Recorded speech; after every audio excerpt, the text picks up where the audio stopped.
Hello, everybody, and welcome to the PHLY Eagles podcast. A quick hitting recap of Saturday's Eagles practice for you. Bo Wulf and Fran Duffy. And the big news today, Fran, as the Eagles got back on the practice field after Thursday night's preseason debut, we got to see Jakorian Bennett in an Eagles uniform for the first time. Yeah, the newest Eagle worked exclusively with the threes, which is understandable in his first practice. Vic Fangio talked about it beforehand. Yeah, he's going to be in the mix, but here worked with the threes. Eli Grick's getting the reps with the second team unit, and I thought we saw some flashes. Certainly, you're not expecting him to set the world on fire with his first time on the practice field here at the NovaCare complex, but I thought he saw show some straight line juice. He is a little bit stiff, which we talked about when he was when they made the trade, but high hipped, which that typically when you've got those high waist, that can affect your change of direction. But I do think when you're looking at it, I think he looked the part.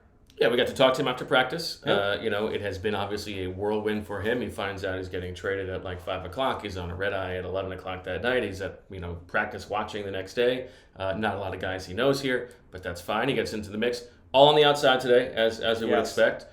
Gave up a couple catches. Last play of practice was a 2-point conversion where Taylor Morin, the undrafted rookie from Wake Forest, beats him on a slant for a 2-point conversion to complete an octopus after Morin had a touchdown pass reception at the back of the end zone against Drew Mukuba. So go Deeks. They're taking down all the high-hitting, invested Eagles guys in the secondary. But nevertheless, Jakorian Bennett seems like a nice guy. It's going to be an uphill battle, I think, for him to really get into the mix. But Vic Fangio said, it's too early to say, but he's not going to say that the guy can't compete. Everybody has a chance to compete. Yeah, it was interesting kind of juxtapose it as well because Jakorian Bennett spoke towards the end of the media availability, and a couple minutes before he came to the podium, we heard from Jahan Dotson. And so sitting in on Jahan Dotson, he talked about the big transition for him from last year to this year. Now, he arrived late in the preseason, right before final roster cut down last year. That's not the case here with Bennett, but he talked about, I'm essentially starting from ground zero. Everybody else, had all this build-up time.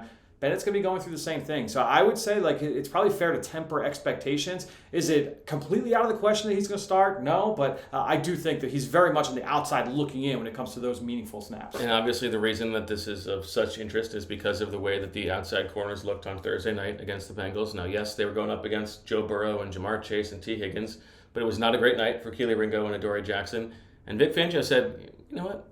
He's kind of glad that happened. Not that he wants them to be giving up touchdowns, but at that position, you're going to deal with failure. How do you respond? He wants to see how Kelee Ringo responds. And my ears perked up a little bit that it was specifically Kelee that he was talking about. I think you read the tea leaves.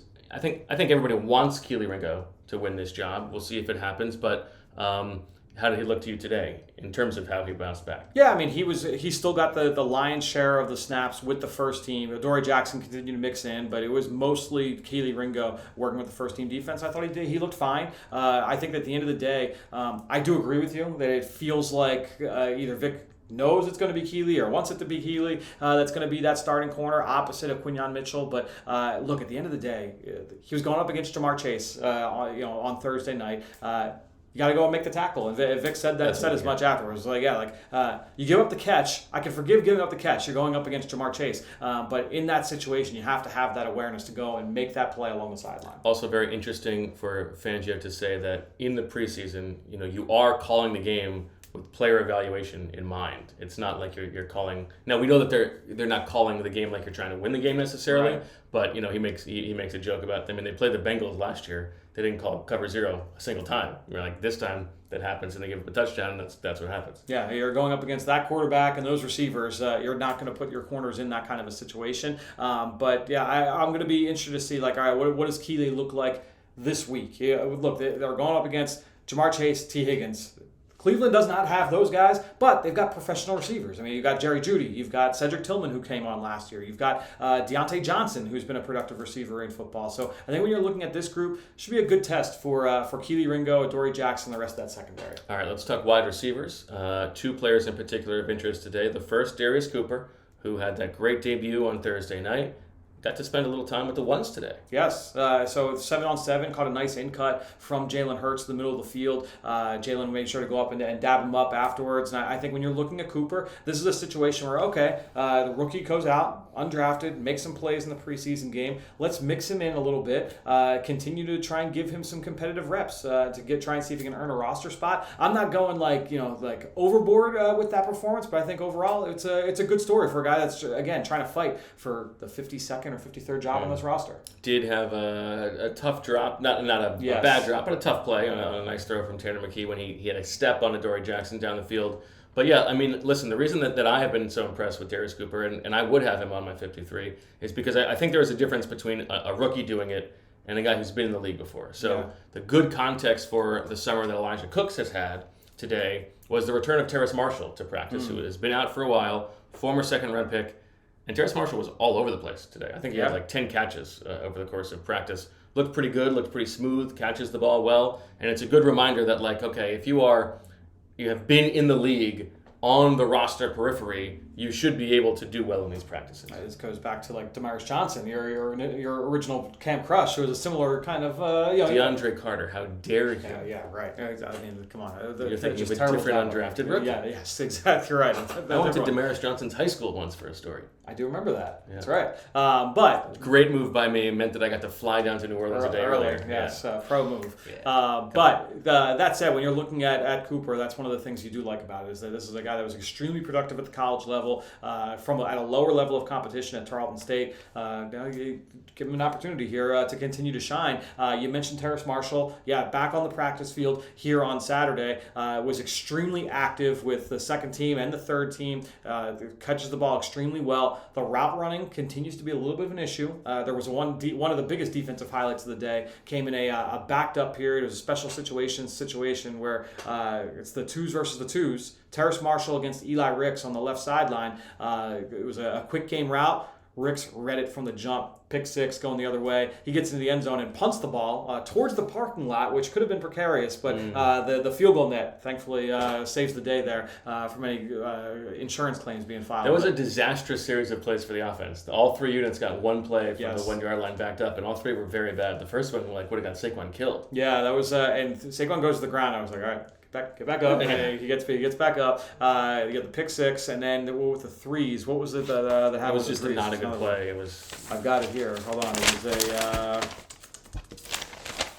Yeah, I think at the end. Oh, it was Tariq Castro Fields broke it up, and it was like could have also been a pick. Yeah, sorry, it was a nice play by Castro Fields. Continues to he flashes a little bit. Yeah, I like Castro Fields. Then they brought the ones out again for a fourth play of the period. He had a false start, and then it was a check down against the blitz. Saquon Barkley, positive game there. But to me, like going back to Terrace Marshall, the route running continues to be a little bit of a concern. This was generally a relatively light practice. They're not. Off the game. They're coming off the game. They're in shells. I'll give you a couple notes from one-on-ones. Yeah. The best rep from O-line dealing one-on-ones I saw, Josh Uche had a really nice little hesitation, on Jordan Mailata. Beat him clean to the inside. Yeah. And then on the next one, had another solid rep against Mailata. So Uche, and Vic Fangio sort of hinted at this as well, has been the guy of those depth edges who has had the best summer so far. We'll see how much that matters.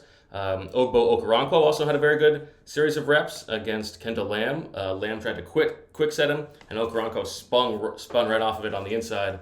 Lamb's like raising his hand. He's like, my bad. But the next one, Okoronkwo, I think beat him to the edge as well. So he's a guy who's coming on a little bit. What do you think of Ogbo's chances to make the 53?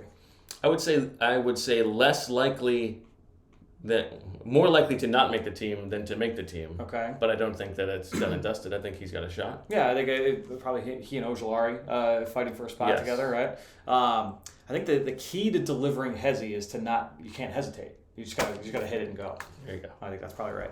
You mentioned Uche and what Vic Fangio said about him before practice.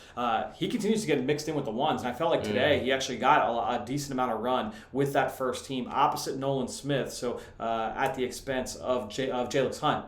So that could be something to monitor here moving forward. It was the typical rotations with the first team, though. Yes. I mean, the linebackers you continue to see. It's Smile Mondin, Jeremiah Trotter Jr., and Jihaad Campbell. I mentioned earlier that it was mostly Kelee Ringo in nickel. It was mostly Sidney Brown. We did see Tristan McCollum work in with the ones, but it was typically midstream. Like, Quinyon Mitchell would come off the field for Adoree Jackson.